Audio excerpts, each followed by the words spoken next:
Yo quiero que hoy, en esta mesa, se hable de la autoridad policial. Porque nuestros hombres y mujeres uniformados de honor son lo mejor de nuestra sociedad.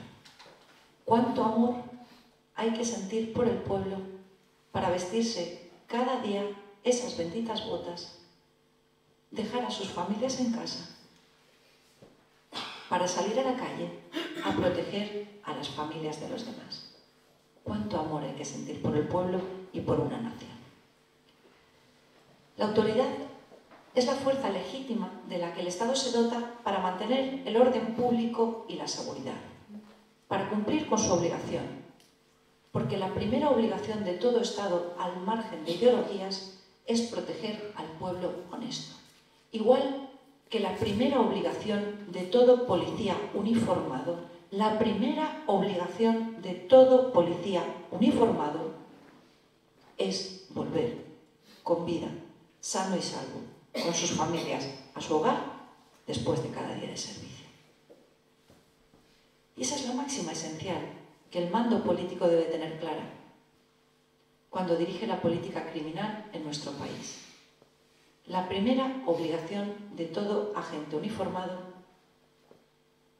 y el respectivo deber, obligación de protección por parte del mando político es que vuelvan sanos y salvos a sus hogares cada día después de un día de servicio.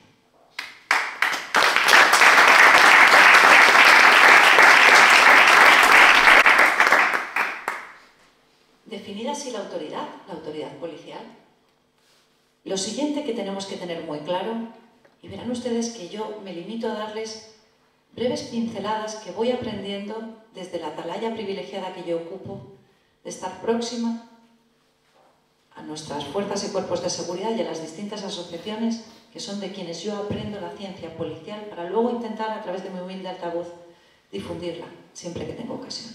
Definida así la autoridad, la siguiente máxima que tenemos que tener muy clara es que,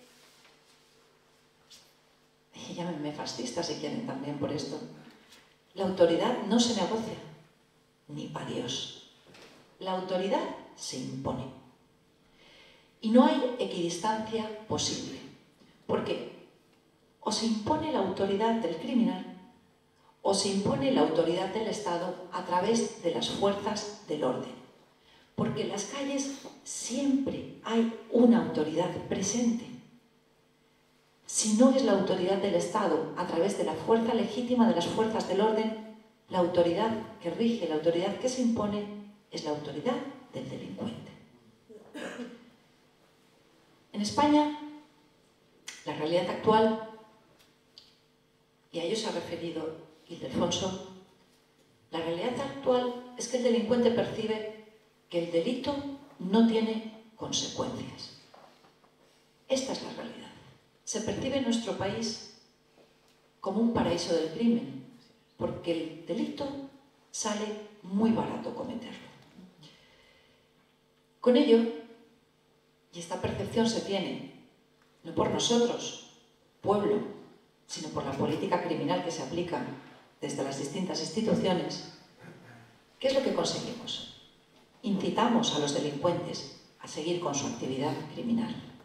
Porque el delincuente, y esto es común, ahora que tengo la fortuna de estar tan próxima a distintos países en Iberoamérica en materia de seguridad, el delincuente, ¿qué es lo que busca?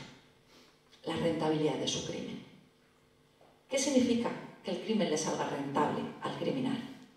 La impunidad.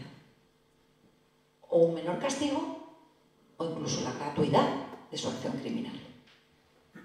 De ahí que, en esta exposición, partiendo de la realidad de España, vaya a concluir hablándoles de la realidad del Salvador. Porque no quiero que marchen de aquí con desesperanza, ni mucho menos quienes luego tienen que salir a las calles a defendernos. Quiero mostrarles con posterioridad, para concluir, que por supuesto que hay esperanza. Lo que no tenemos en España es voluntad política. Pero el presidente Nayib Bukele en El Salvador lo que ha demostrado, sin ideologías, es que con voluntad política, determinación y pelotas, la autoridad del Estado se impone. Y al delincuente lo que tiene muy claro es que hay un gobierno con tolerancia cero al crimen. El concepto de autoridad en España ha desaparecido por completo. Y para devolverlo a la calle, la realidad es que en el momento actual, que todavía no estamos como se encuentran otros países de nuestro entorno europeo, acabamos de ver las imágenes en Saint-Denis, donde a pesar de existir fuerza en la calle, 4.000 agentes en la final de la Champions, se produjeron incendios, saqueos, 22 agentes antidisturbios resultaron heridos, uno perdió un ojo, otro se encuentra en coma. En eso se cifra un estadio más avanzado de lo que está ocurriendo en la actualidad en España. Como les decía, hay que utilizar mucha fuerza, pero falta algo esencial, la voluntad política, porque el uso de la fuerza en política tiene coste. Y lo que no hemos tenido hasta la actualidad son políticos ni gobiernos dispuestos a asumir ese coste político que supondría dar un giro radical a la política de seguridad en España. Lo podemos ver, por ejemplo, como vemos en muchas manifestaciones, cómo lanzan botellas, piedras contra nuestros agentes antidisturbios, cómo se les insulta, se queman contenedores, se desborda la barrera de prohibición, el cordón policial, y no pasa absolutamente nada. La imagen de un agente antidisturbios linchado no tiene consecuencias, ninguna consecuencia. Ahora bien, en el momento en el que, de manera más que justificada, nuestros agentes deciden cargar, dar esos 2, 3 gomazos, lo que sea necesario. Esa imagen editada, cortada, que no te muestra qué es lo que ha ocurrido con anterioridad, como bien explicabas anteriormente, Pepe, que no te muestra qué es lo que ha pasado con posterioridad, esa imagen de nuestras fuerzas del orden imponiendo la autoridad es la que abre telediarios. Son analizados al milímetro. No hay ninguna profesión en este país que se desarrolle en directo y a tiempo real con más cámaras de grabación que la de nuestros agentes en la calle.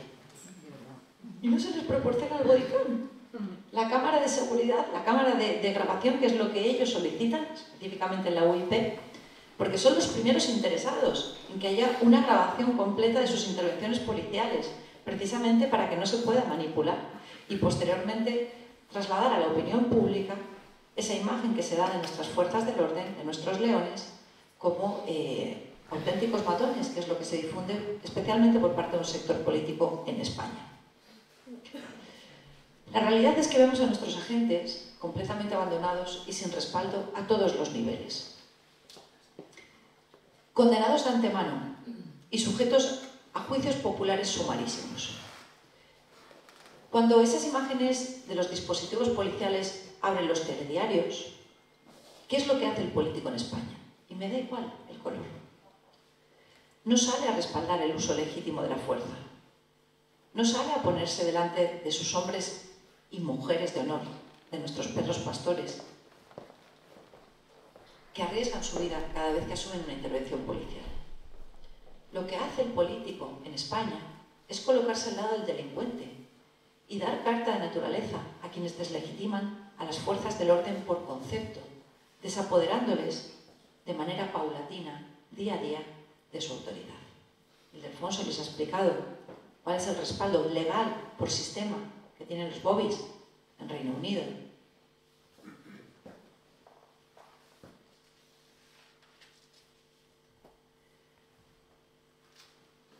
El concepto de autoridad ha desaparecido porque la seguridad no es una prioridad de las políticas públicas de nuestro país. Por lo que les digo, porque imponer la autoridad tiene un coste político. Y ese es uno de los grandes males que tenemos en España. Y discúlpenme, no le voy a poner color político, porque lo hacen igual unos y otros, gobiernen a nivel nacional, autonómico o local. ¿Ustedes saben quién asume el mando superior de las fuerzas y cuerpos de seguridad del Estado en el Principado de Asturias?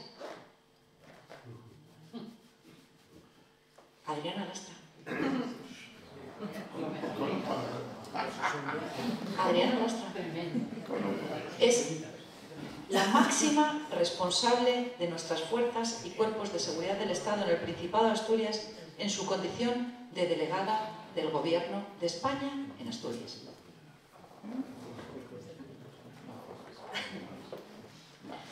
me dice un pajarito y no recibe, a los distintos sindicatos y asociaciones representativas de las fuerzas y cuerpos de seguridad. Con esto que quiero trasladarles, les he puesto el ejemplo más próximo, porque estamos en Asturias, pero es que esta semana ha tomado posesión la nueva número 2 del Ministerio del Interior, la Secretaría de Estado de Seguridad, en sustitución del recién dimitido, u obligado a dimitir, ya saldrá la verdad a la luz, en Interior. ¿Saben ustedes cuál es el currículum, cuál es la experiencia de la señora Lastra o de la nueva número 2 en Interior, en el ámbito de la seguridad? Aparte de negociar con la ETA. ¿Pero saben cuáles son sus méritos en ambos casos? Tienen el carnet. Tienen el carnet. Y han estado años esforzándose en medrar en el partido político. ¿Qué es lo que sucede? Dejarlo de Asturias para marchar a Valencia, a mi tierra, soy de Alicante. Cuando nuestro sistema político lo que hace es poner en los puestos de responsabilidad, a razón de una media de 100.000 euros anuales, a personas que no tienen más mérito y capacidad que tener un determinado carné político, y les reitero, no voy a poner siglas porque tenemos ejemplos a todos los niveles y de toditos los partidos políticos. Cuando lo que hace el sistema político es colocar en los puestos de gobierno de responsabilidad a personas que no tienen más mérito y capacidad que un carné político, ¿qué es lo que sucede cuando tenemos una emergencia como la Gran Riada, que ocurrió el pasado mes de octubre, a finales de octubre, en España, específicamente en Valencia? Tenemos una absoluta incompetencia, que se traduce en muertos, más de 200 muertos en la Comunidad Valenciana. Por una riada, se lo reitero, es mi tierra. En la Comunidad Valenciana no es sorpresa que tengamos una gran riada. No es sorpresa. A esos niveles es algo extraordinario. Yo no recuerdo haber vivido, tengo 46 años, una riada de esa magnitud, pero las he vivido grandes, La consejera de Emergencias, en su declaración ante el juez, dijo que ya no tenía experiencia, pero se llevaba crudo 100.000 euros anuales. Aquí en Asturias, si pasa una desgracia, ¿saben a quién vamos a mirar? Porque es el máximo responsable, a la delegada del gobierno, Adriana Lastra. Si el resultado en la gestión de una absoluta emergencia es desastroso, como ha sido en Valencia, ¿qué vamos a pensar? ¿Qué es lo normal? ¿Qué es lo normal? Así que, dentro de la política criminal de la que estamos hablando, no de la que existe, sino de la que debería haber, para mí, y disculpadme que ahora me centre en el ámbito nacional, entre las medidas innegociables que un ministro del Interior debería poner encima de la mesa para aceptar el cargo, está que al menos, los cargos de director general de la Policía Nacional y de la Guardia Civil sean provistos por uniformados con una trayectoria intachable, que al menos en el ámbito de las respectivas direcciones generales y por supuesto los DAOs, esté garantizado que a la hora de tomar decisiones operativas y de seguridad no haya ideología. Al menos. Lo importante es soñar. Es el primer paso para conseguir los objetivos. Nuestros agentes están por completo abandonados. Yo les decía que desde hace 15 años mi especialidad es seguridad e interior, pero no les he dado la razón de ser de por qué mi ámbito ha acabado siendo interior. Yo tengo el honor de ser el binomio judicial de nuestros agentes, de la Guardia Civil y de la Policía Nacional, como abogado del Estado, cuando son falsamente acusados de cometer delitos en el ejercicio de sus funciones. En esa condición he tenido el privilegio de asumir en más de 200 procesos penales la defensa de nuestros agentes.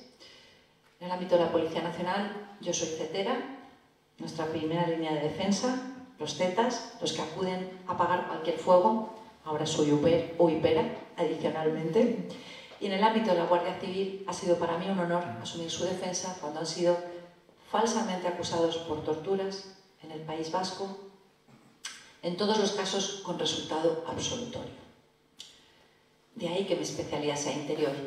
Y no solamente con nuestros agentes, sino con sus familias, porque cuando yo asumo la defensa judicial de nuestros agentes, para mí es muy importante no solamente, por supuesto, que van a tener una leona en estados, eso es, pero no solamente para mí es importante trasladarle tranquilidad a nuestros agentes, sino igualmente a quienes son sus pilares en sus hogares. Por eso para mí es esencial cuando asumimos un caso de defensa judicial no solamente mantener reuniones con los agentes, sino también con sus familias para trasladarles la información objetiva y que puedan conocerla de primera mano, porque son tan importantes como ellos cuando están vistiendo las botas. En esa condición de binomio judicial, les puedo decir que uno de los grandes problemas que tenemos en España es el abandono institucional de nuestros agentes, que hace que tengan más miedo al de la toga que al cementerio. Escúchenme bien, porque no hay ideología en mis palabras. Nuestras fuerzas del orden tienen más miedo al de la toga que al cementerio, cuando tienen que enfrentar una intervención policial complicada. Y eso es lo que explica que nuestros agentes ni hagan uso de la fuerza legítima que deberían hacer para proteger al pueblo honesto, siempre que tienen oportunidad, o que cuando hacen uso de esa fuerza legítima, lo hagan en mucha menor proporción de la que deberían hacerlo si en España, el sistema y los mandos políticos tuviesen claro, con medidas efectivas, también legislativas, que la primera obligación de todo uniformado, y es lo que yo voy a exigirle como mando político, es que regresen sanos y salvos a sus hogares cada día después de vestir esas benditas botas en un día de servicio.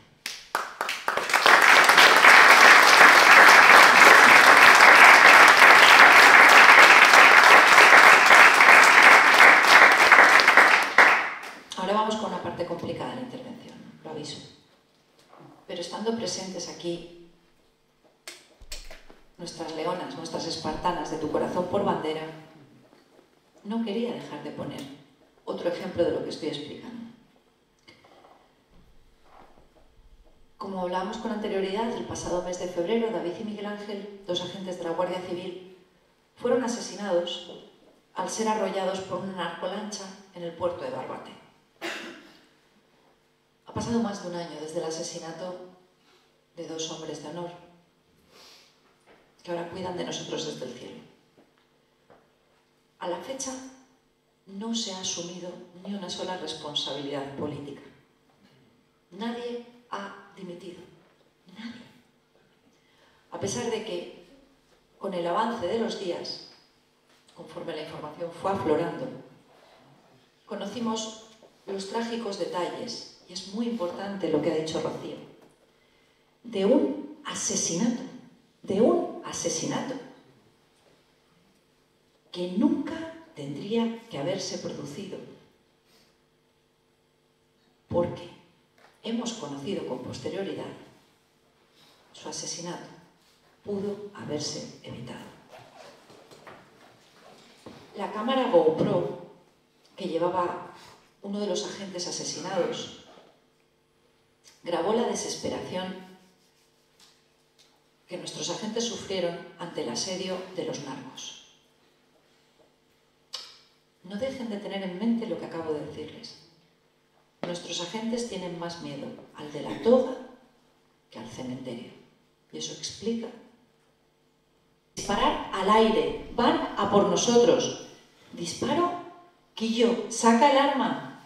¿Pero disparo o no? Sacar el arma, coño. Ya está el arma aquí.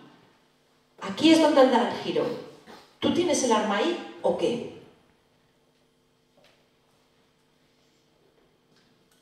Quiero que, como estoy convencida que todos han visto las imágenes, tengan en sus mentes a nuestros agentes en una lancha de goma, en una miserable lancha de goma, mientras unas narcolanchas comandadas por criminales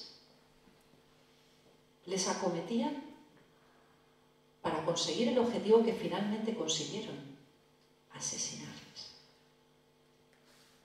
Hemos accedido a sus últimas palabras.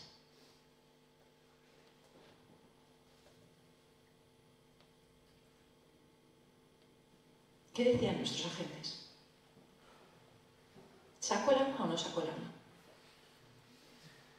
¿Por qué creen que nuestros agentes, antes de perder la vida, dudaron si sacar el arma reglamentaria y están hablando de pegar un disparo al aire?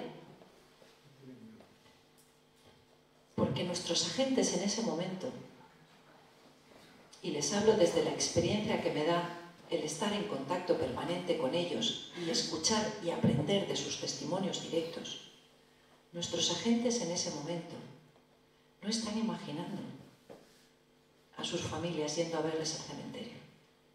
No es lo que tienen en mente. Nuestros agentes lo que están haciendo en ese momento es visualizar al de la toga en un juzgado y a ellos despojados de su uniforme, dejando a sus familias en muchos casos sin el único sustento de vida que tienen. Por eso prefieren asumir el riesgo de perder la vida antes que perder el uniforme, a pesar de que son conscientes, o precisamente porque son conscientes, que están absolutamente abandonados, no solamente por los mandos políticos, sino por un sistema que lo que hace es obligarles a enfrentarse a un auténtico calvario judicial, cuando, para proteger al pueblo honesto o para protegerse a ellos mismos, hacen uso de sus armas reglamentarias.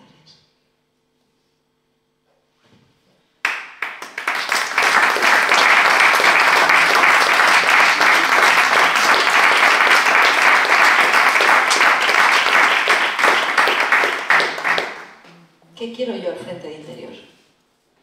Quiero un mando político que lo que diga claramente a nuestros agentes, que lo que diga claramente a nuestros hombres y mujeres de honor que salen cada día a las calles para proteger al pueblo nuestro, es que en cada intervención, para que lloren las familias de nuestros agentes, que lloren las familias de los criminales.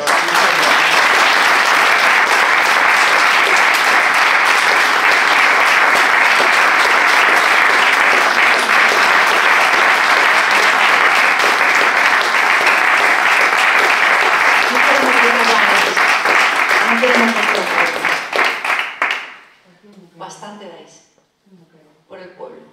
Y a ello vamos. Venga. Os he prometido que no ibais a marcharos de aquí con desesperanza. Vamos con Bukele. Vamos con el modelo Bukele de seguridad.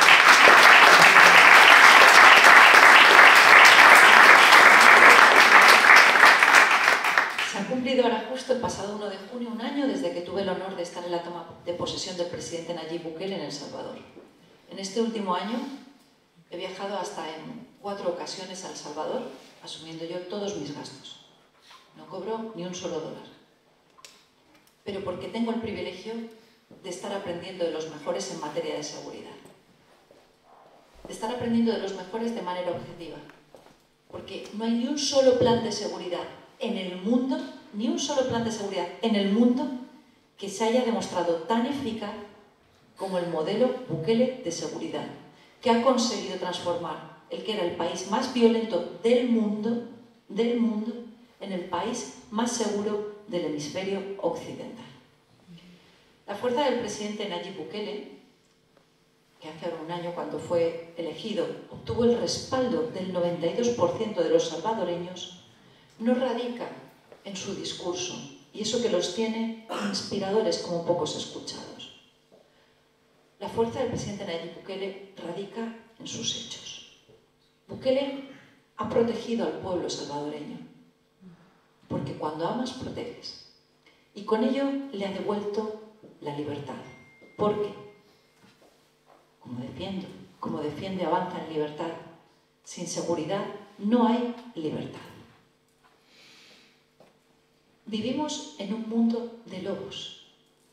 Esta es otra máxima esencial, que hay que decirla, a pesar de que nos llamen fascistas. Vivimos en un mundo de lobos. Y en un mundo de lobos Todas las ovejas están en peligro cuando atas al perro pastor.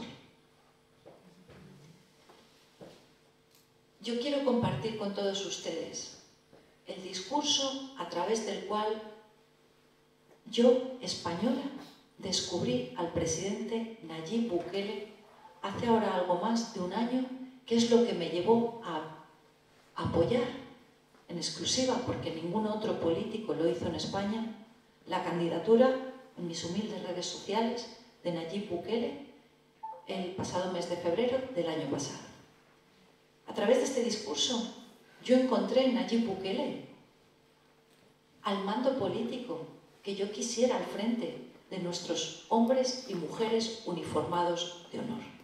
Y quiero compartirlo con ustedes porque este es el mensaje de esperanza con el que tienen que marcharse. Es posible. Se está demostrando en el que era el país más violento del mundo. Y además está teniendo la generosidad de aquellos países que quieren aprender de ese modelo Bukele de seguridad, compartir sus enseñanzas, que es el privilegio que yo estoy teniendo a través del ministro de Seguridad de El Salvador. Así habló el presidente Nayib Bukele a los cuerpos policiales y a las Fuerzas Armadas salvadoreñas.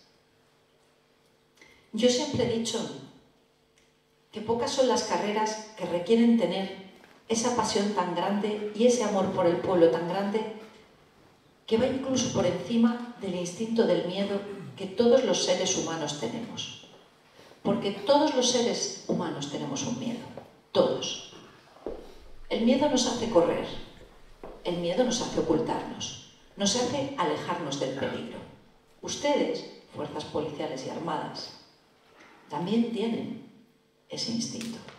Ustedes también tienen miedo, pero tienen algo que se sobrepone al miedo. Un coraje, una valentía, un amor al pueblo que se sobrepone al miedo y que hace que ustedes hagan lo contrario a los demás. Todos corremos en dirección contraria del peligro. Ustedes, fuerzas policiales, fuerzas armadas, van hacia el peligro para proteger a los demás, para proteger a sus familias, para proteger a sus compatriotas, para proteger nuestro país. Y eso es más noble que cualquier otra carrera. Ustedes tienen el coraje y la valentía de ir hacia el peligro para que los demás estén a salvo. Yo creo que eso debe ser agradecido por todos. Y ustedes lo van a sentir cuando patrullen las calles. El amor del pueblo hacia ustedes. El pueblo les quiere. El pueblo les quiere.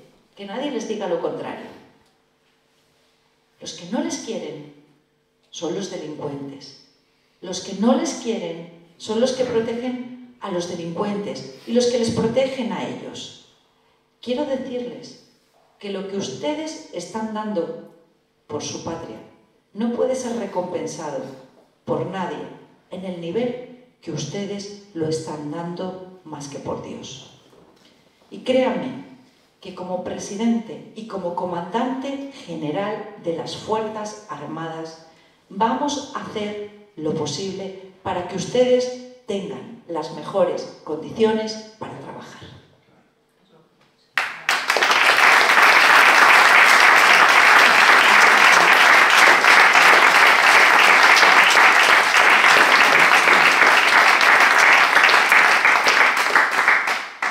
Yo no apoyaría como apoyo al presidente Nayib Bukele si su discurso se quedase en las palabras. ¿Qué es lo primero que hizo cuando asumió la presidencia? Reforzar las plantillas policiales y de las Fuerzas Armadas y dotarles de los necesarios medios de trabajo. A mí se me caían las lágrimas cuando estuve visitando el CECOT, cuando tuve el privilegio el pasado mes de noviembre de ser la primera española que visitó la cárcel de máxima seguridad de los pandilleros, y el director del centro penitenciario me mostró los medios con los que allí trabajan las fuerzas antidisturbios y los funcionarios de prisiones.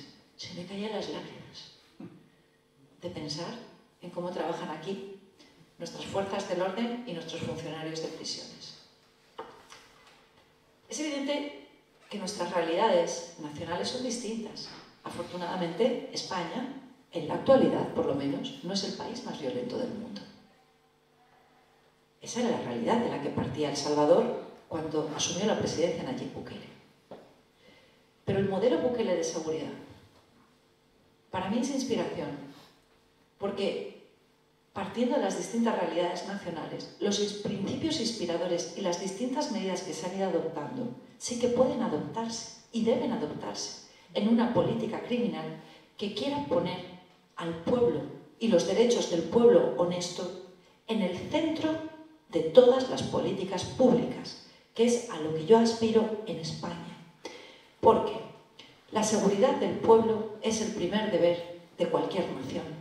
Y sin embargo, a nuestros poderes constituyentes resulta curioso como cuando redactaron la Constitución se les olvidó mencionar la seguridad pública dentro de los principios inspiradores de nuestro ordenamiento jurídico. Esa firmeza y esa determinación, esa voluntad y esa valentía política, el presidente Nayib Bukele la mostró en un momento muy concreto. Se produjo, recién declarada la guerra contra las pandillas, el fin de semana más sangriento en El Salvador, que es, para quienes no lo conozcan, mi caso, hace un año, el país más pequeño del continente americano. Tiene algo más de 6 millones de habitantes. Se produjo el fin de semana más sangriento, recién declarada la guerra contra las pandillas por parte de Nayib Bukele a los criminales. ¿Saben ustedes qué hizo el presidente Nayib Bukele? Asumir el coste político de proteger a su pueblo. Se dirigió a la nación ante los medios de comunicación. Se dirigió a la nación, pero les habló a los pandilleros y les dijo: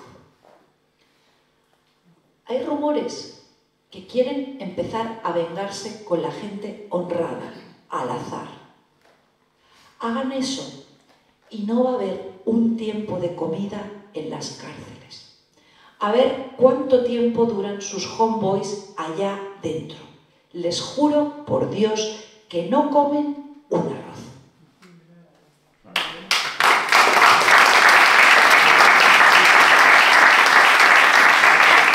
Ante estas palabras, las ONGs, los periodistas que en realidad son activistas financiados por Soros, a nivel internacional, se lanzaron contra él. Dictador, no se respetan los derechos humanos en El Salvador. ¿Qué hacía el presidente Nayib Bukele? Es que no todos los derechos humanos son iguales. No todos los derechos humanos son iguales. El presidente Nayib Bukele pensó en el derecho a la vida del pueblo honesto. En el derecho a la vida del pueblo honesto. Necesitamos un cambio radical, ya para concluir, porque estoy siendo un poco desobediente. No quiero ni mirar la hora, pero después del esfuerzo que han hecho, de verdad que yo siento esto como la auténtica oportunidad que me proporciona Avanza en Libertad de poder alzar la voz. De poder alzar la voz sin ideología. Muchas como tú. Eso,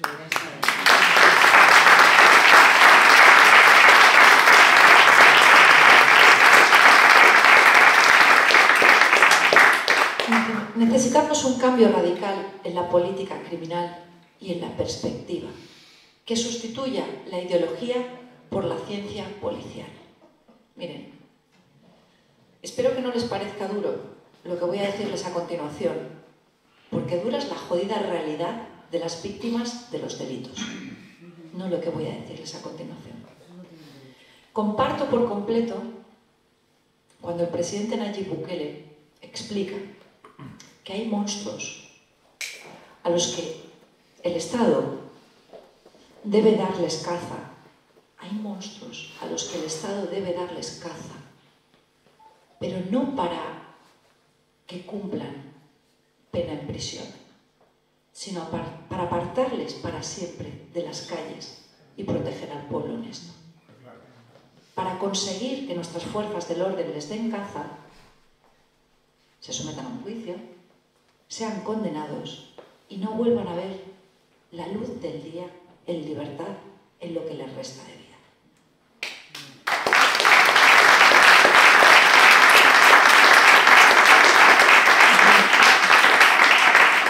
Entonces, hay quien viene y te dice: la Constitución, en su artículo 25, te habla de la reinserción social. A mí a la cara esto no me lo dice. Y permítame que rinda un homenaje, porque cuando les recordamos a las personas que ya no están con nosotros también les rendimos homenaje, pero sobre todo cuando son asesinados en determinadas circunstancias, hacer que no se olviden es seguir a su lado y que su crimen no sea en balde. El presidente Nayib Bukele el pasado domingo pronunció el informe de gestión del primer año como presidente después de la reelección y explicó a los salvadoreños cómo, al inicio, cuando todavía no se habían adoptado en El Salvador al inicio de su mandato las medidas legislativas necesarias para respaldar a las fuerzas del orden salvadoreñas, se capturó a un pandillero que no tenía esos tatuajes tan característicos que yo pude ver en directo en la cárcel, que ustedes pueden ver a través de las imágenes. Para hacerles el cuento corto, la cuestión es que con un sistema legislativo y penal débil que protege al delincuente, el pandillero salió de prisión al año. ¿Saben ustedes lo que hizo? Asesinar a un policía. Asesinar a un policía. Con el nuevo sistema penal y legislativo que se ha aprobado en El Salvador, donde lo que se hace es respaldar la autoridad y a las fuerzas del orden y proteger al pueblo honesto, ese pandillero no va a volver a ver la luz del sol en su vida en libertad. Y es lo que tiene que hacerse por parte de un gobierno, de un Estado, que cumpla con su obligación de proteger al pueblo. Permítame que les haga la traslación a nuestro ámbito nacional. De las intervenciones más duras, yo le diría que la más dura, pero como han habido varias, vamos a dejarlo ahí. De las intervenciones más duras que he tenido que asumir en el Congreso de los Diputados, como portavoz de Interior y como secretaria general, fue una intervención contra, no les voy a decir contra el ministro Marlaska. A los días de conocerse el asesinato del pequeño Alex, un niño de 9 años que la noche de Halloween fue asesinado en La Rioja. El asesinato de Alex, paz descanse, al igual que el asesinato de David y Miguel Ángel en Barbate, se podría haber evitado. En el asesinato de Alex hubo un culpable, un asesino, pero hubieron responsables, los responsables políticos, que han ido aprobando una legislación, que han ido aprobando y aplicando una política penitenciaria que hace que monstruos que deberían ser apresados para que no vuelvan a salir a la calle